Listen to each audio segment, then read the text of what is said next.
भाजप नेते आशिष शेलार यांचा वेगळाच अंदाज विधान भवनात पाहायला मिळाला.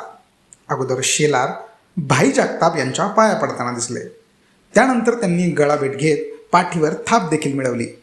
यानंतर शेलार पुन्हा रोहित पवारांबरोबर गप्पा मारताना दिसले. शेलारांचा हा अंदाज दिवसभर चर्चेचा विषय ठरला.